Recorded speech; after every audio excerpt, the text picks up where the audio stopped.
বন্ধুরা পকোড়াগুলো দেখুন একবার, এই দেখুন ওপর থেকে কতটা মুচমুচে হয়েছে আর ভেতরটা আমি ভেঙে দেখাচ্ছি। এই দেখুন। নমস্কার বন্ধুরা, প্রিয় রান্নাঘর আপনাদের সকলকে স্বাগত। আজকে আমি আপনাদেরকে করে দেখাবো মুচমুচে সাবুদানার পকোড়া। আপনারা কিন্তু অবশ্যই পুরো ভিডিওটা শেষ পর্যন্ত দেখতে থাকুন। আর ভিডিওটি ভালো লাগলে লাইক শেয়ার কমেন্ট করবেন এবং আমাদের চ্যানেলে নতুন আসলে অবশ্যই কিন্তু আমাদের চ্যানেলটিকে সাবস্ক্রাইব করে আমাদের চ্যানেলের পাশে থাকবেন। তাহলে আসুন দেখে নিন আমি পকোড়াটা কি করে বানাই। আমি এখানে সাবু নিয়েছি, আর সাবুর যে ছোট দানাটা হয় সেই ছোট দানার সাবুটা নিয়েছি। খুব ভালো করে ধুয়ে নেব আমি এবার।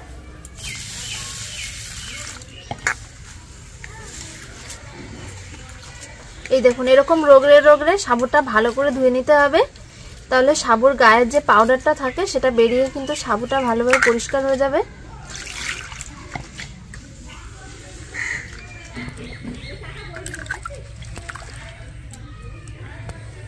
সাবুটা আমি ভালো করে জল দিয়ে ধুয়ে নিয়েছি। এবার আমি এটা ঢাকা দিয়ে 15 মিনিট মতো রেখে দেবো। আর আমি সাবুতে কিন্তু জল একটু সাবুটা ভিজে থাকবে ঠিক সেরকম জল এর মধ্যে দিয়ে রেখেছি, খুব বেশি জল দেওয়ার দরকার নেই। এবার আমি ঢাকা দিয়ে দিচ্ছি। আমি এখানে কিছু চিনে বাদাম নিয়েছি, শুকনো খোলায় ভেজে নেব।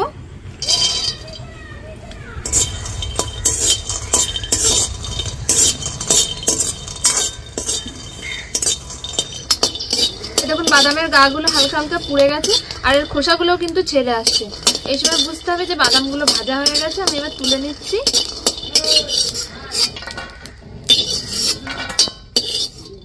কিছু গোটা ধনে আর শুকনো লঙ্কা নিয়েছি 3টে, এগুলো আমি শুকনো খোলায় ভেজে নেব।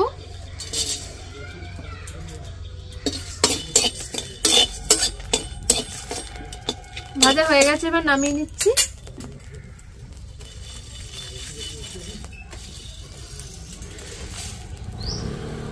বাদামগুলোর আমি হালকা খোসা ছাড়িয়ে নিয়েছি, আর এর সাথে আমি শুকনো লঙ্কা আর গোটা ধনে যেটা শুকনো খোলায় ভেজেছিলাম এই সব কিছু একসঙ্গে বেটে নেব।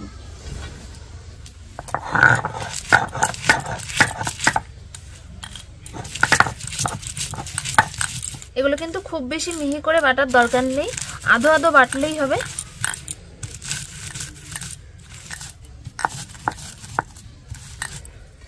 সবকিছু আমি এরকম একটু আধো আধো করে বেটে নিয়েছি, এবার তুলে নিচ্ছি।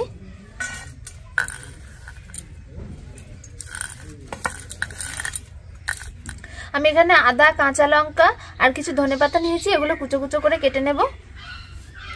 বন্ধুরা আপনারা কিন্তু নিজেদের ঝাল বুঝে যেমন ঝাল খান সেই রকম ভাবে লঙ্কা দেবেন।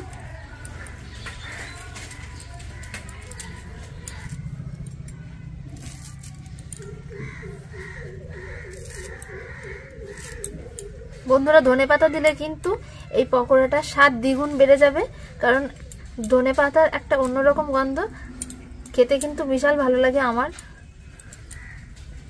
সাবুটা 15 মিনিট ভিজিয়ে রেখেছিলাম, এবার আমি সবকিছু মেখে নেব।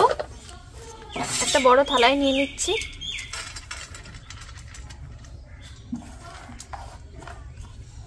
আমি এখানে মিডিয়াম সাইজের 3টে আলু সেদ্ধ করে নিয়েছি, সেইগুলো একটু হাতে করে এইভাবে ভেঙে দিচ্ছি।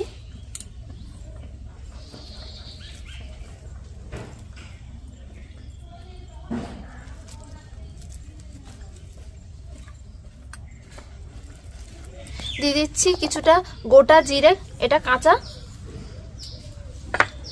হলুদ গুঁড়ো,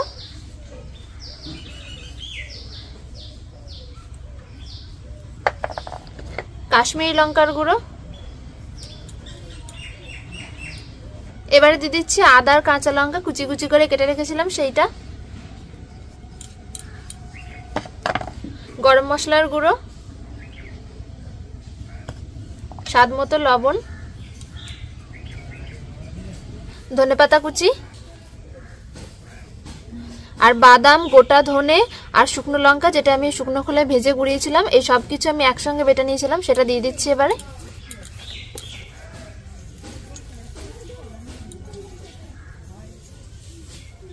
বন্ধুরা সবকিছু আমার দেওয়া হয়ে গেছে, আমি এবার ভালো করে মাখিয়ে নেব।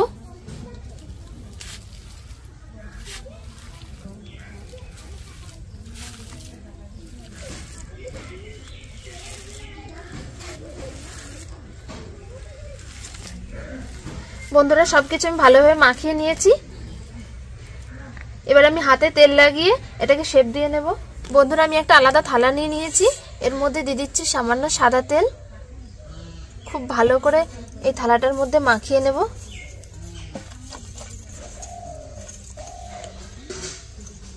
এর সাথে আমি হাতেও তেল দিয়ে নিচ্ছি। এবারে পকোড়াগুলো শেপ দিয়ে নেব।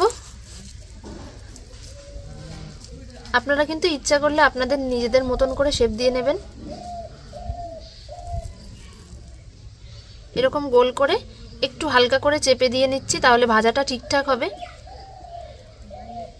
এই যে এইভাবে শেপ দিয়ে নিয়েছি, বাকিগুলোকেও এইভাবে করে নেব।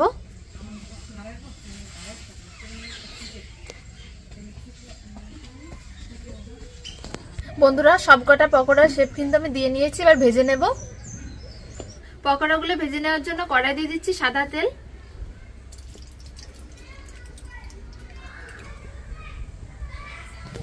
বন্ধুরা, আমি তেলটা খুব ভালো করে গরম করে নিয়েছি। প্রথমে একটা দিয়ে দেখছি তেল ঠিকঠাক হয়েছে কিনা। এই দেখুন, তেল কিন্তু একদম ঠিকঠাক হয়ে গেছে। আমি এর সাথে আরো কয়েকটা দিয়ে দিচ্ছি।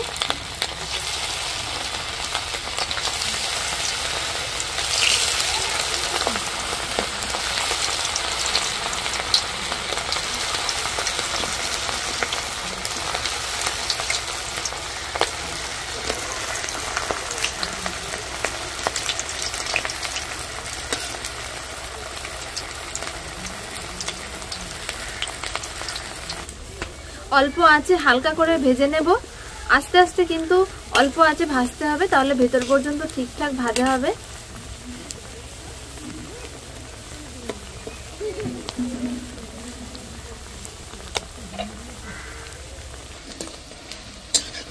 বন্ধুরা, পকোড়াগুলো কিন্তু সব ভাজা হয়ে গেছে। আর এই দেখুন, সাবুগুলো কিন্তু ওপর দিয়ে কিরকম ফুলে ফুলে উঠেছে। এবার আমি তুলে নিচ্ছি।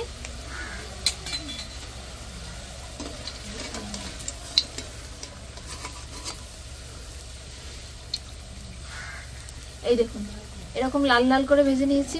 কি সুন্দর লাগছে না দেখতে।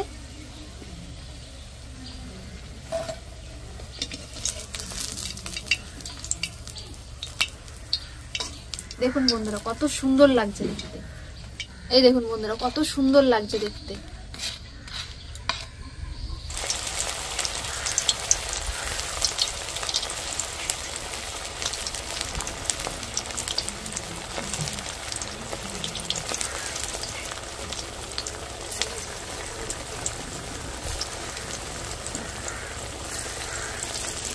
বন্ধুরা, এই পকোড়াগুলো ভাজা হয়ে গেছে। মুচমুচে করে ভেজে নিয়েছি, একেবারে তুলে নিচ্ছি।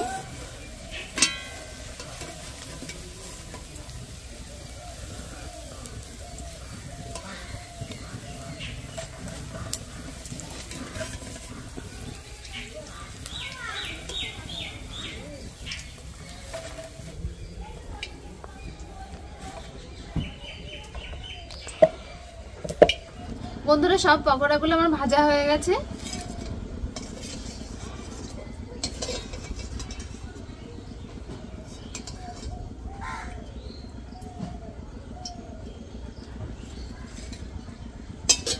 বন্ধুরা, পকোড়াগুলো দেখুন একবার। এই দেখুন, ওপর থেকে কতটা মুচমুচে হয়েছে, আর ভেতরটা আমি ভেঙে দেখাচ্ছি। এই দেখুন, ভেতরটাও কত সুন্দর হয়েছে। সস দিয়ে খেতে কিন্তু খুব সুন্দর লাগে। আমি একটা খাচ্ছি।